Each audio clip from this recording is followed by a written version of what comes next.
Hello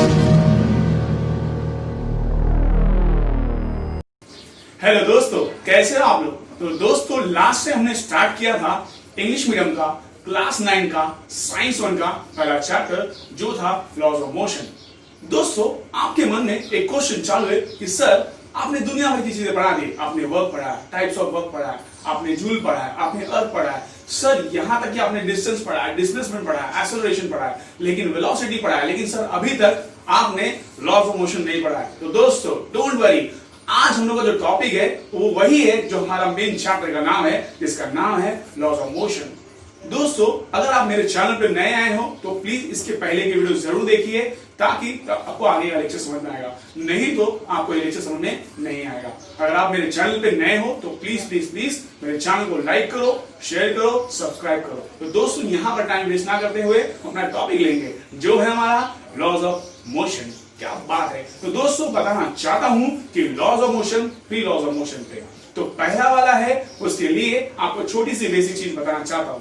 दोस्तों, body या तो दो पोजीशन हो सकती है, या तो एक रेस्ट पोजीशन पे या तो एक मोशन में। याद रखना दोस्तों, बॉडी दो पोजीशन हो सकती है, या तो रेस्ट पोजीशन पे या तो मोशन में। तो दोस्तों याद रखना, पहला लॉ ये कहता है लॉज ऑफ मोशन का, पहला लॉ ये कहता है कि अगर कोई बॉडी मोशन में है तो वो मोशन में ही रहेगी, अगर कोई बॉडी रेस्ट पोजीशन पे है तो वो रेस्ट पोजीशन पे ही रहेगी, जब तक कि उस पर हम लोग कोई एक्सटर्नल फोर्स अप्लाई ना करें। अब बताते हैं दोस्तों, if a body in a motion it will continue in a motion, if a body in a rest position it will continue in a rest position until the external force is applied। मतलब अगर कोई body motion में है तो वो motion में ही रहेगी, अगर कोई बॉडी रेस्ट पोजीशन पे है तो वो रेस्ट पोजीशन पे ही रहेगी, जब तक उस पर कोई एक्सटर्नल फोर्स अप्लाई ना हो।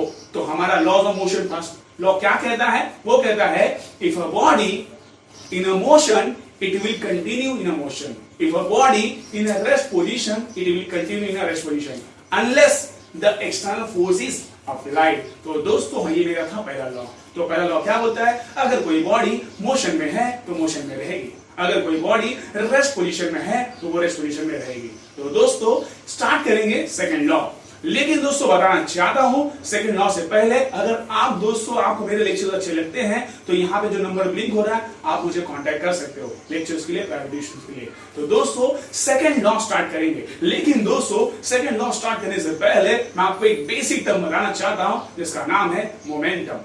दोस्तों मोमेंटम होता क्या है, सपोज मैं एक बॉडी, अब इस वक्त मेरे बॉडी में जो भी मोशन है, मैं जो भी मोशन कर रहा हूं, जो भी मोशन कर रहा हूं, मैं यहाँ पे नाच रहा हूं, डांस कर रहा हूं, मैं डांस कर रहा हूं, मेरे अंदर जितना मोशन है उसे कहते हैं मोमेंटम। मतलब the amount of motion in a body is called as a momentum. लेकिन दोस्तों इसके अलावा एक प्रोफेशनल डेफिनेशन है मोमेंटम का। तो दोस्तों वो डेफिनेशन कहने से पहले मैं आपको सबसे पहला मोमेंटम का फॉर्मूला बताऊं। तो मोमेंटम को दोस्तों बताना चाहता हूं, मोमेंटम को दिखाते हैं P से, और मोमेंटम का फॉर्मूला ये रहा, momentum equal to mass into velocity. तो दोस्तों याद रखना, momentum equal to mass into velocity. दोस्तों मोमेंटम को दिखाते हैं P से, मास को दिखाते हैं M से, और वेलोसिटी को दिखाते हैं V से। That means P equal to M into V, P equal to M into V। P means momentum, M means mass, mass तूफान उठेगा, वो वाला मास नहीं, नागार्जुन वाला मास नहीं है, ये मास है, उसका वेट आप कह सकते हो फिलहाल। फिर और दूसरा है वेलोसिटी, जो स्पीड था मैं आपको बता दूं, जो सिमिलर है स्पीड से। तो दोस्तों we are having a formula, momentum equal to mass into velocity. Momentum is denoted by P, mass is denoted by M, and the velocity is denoted by V. That means अगर आपको यहाँ पे हमारे पास एक formula हो गया P equal to mv, तो दोस्तों हमारे पास एक फॉर्मूला हो गया P इक्वल टू mv। एक अगर शॉर्ट में ट्रिकी बोला जाए तो पिएगा कौन, पिएगा मवाली।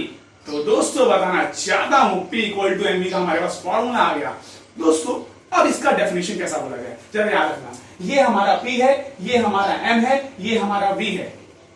अब m इंटू वी, m मतलब है मास, v मतलब वेलोसिटी, और जो मल्टीप्लाई होता है उसको प्रोडक्ट कहते हैं। तो कहते हैं किसे, momentum. A product of mass and velocity, a product of mass and velocity is called as a momentum. Sorry दोस्तों याद रखना, अ प्रोडक्ट ऑफ, मल्टीप्लिकेशन को बोलते हैं product, a product of mass and velocity is called as a momentum. दोस्तों बताना चाहता हूं जैसे बाकी सभी की यूनिट्स थी वैसे मोमेंटम की भी यूनिट होती है।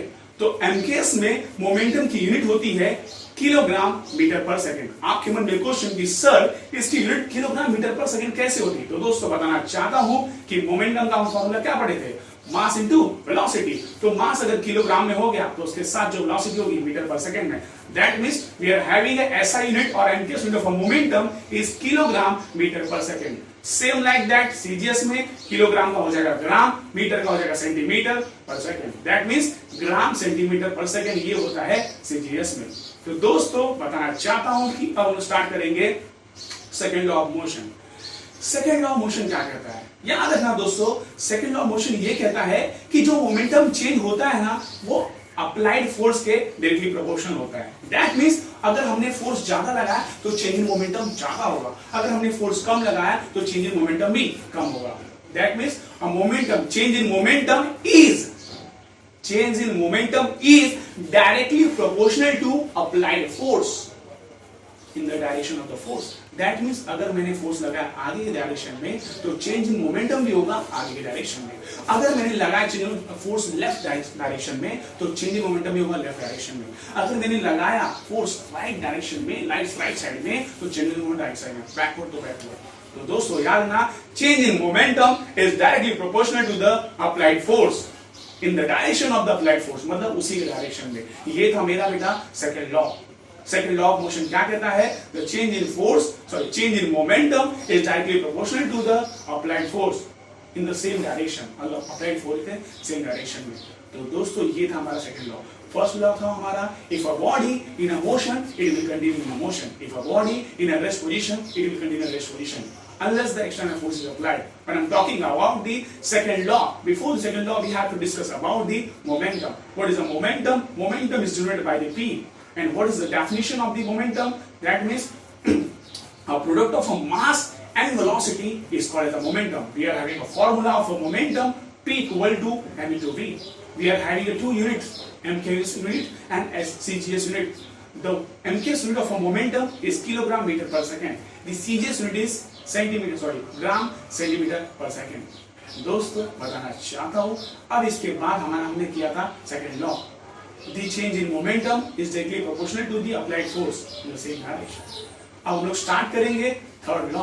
बहुत इजी लॉ है, to every action there is a equal and opposite reaction. मतलब जितना एक्शन फोर्स अप्लाई करते हो उतना ही रिएक्शन फोर्स आता है, but in opposite direction. Take an example बेटा, जैसे कि हम बुक रखते हैं, कोई बुक है हमारे पास, टेक्स्ट बुक है, उसको हमने बेंच पे रख दिया तो वो बुक वैसे ही पड़ी रहती है। अर्थात मतलब मेरा बोलने का मतलब ये है कि वो बुक भी उस बेंच पे अप्लाई फोर्स करती है, एक्शन फोर्स डालती है, उतना ही रिएक्शन फोर्स एक बेंच पे डालता है। अगर दोनों फेस डिसबैलेंस हो गया, अनबैलेंस हो गया, तो या तो बुक ऊपर उड़ जाएगी या तो बुक उस बेंच को तोड़ के नीचे चली जाएगी। तो जितना एक्शन फोर्स होता है उतना ही रिएक्शन फोर्स होता है, लेकिन कौन से डायरेक्शन में? अपोजिट डायरेक्शन में। तो what is the third law of motion? तो बोलना है to every action there is a equal and opposite reaction. मतलब जितना एक्शन फोर्स होता है उतना ही रिएक्शन फोर्स होता है, लेकिन अपोजिट डायरेक्शन में।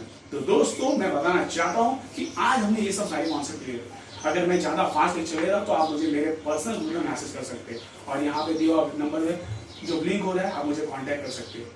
दोस्तों अगर मेरे वीडियोस आपको समझ में आ रहा है बहुत अच्छे से, तो प्लीज मेरे चैनल को प्लीज दोस्तों वायरल करो, और हाँ नोटिफिकेशन जो बेल है प्लीज बजाइएगा दोस्तों, उसको दबाने क्लिक कीजिए। मेरे वीडियोस आपको मिलते रहेंगे, और प्लीज प्लीज प्लीज दोस्तों मेरे चैनल को वायरल कीजिए।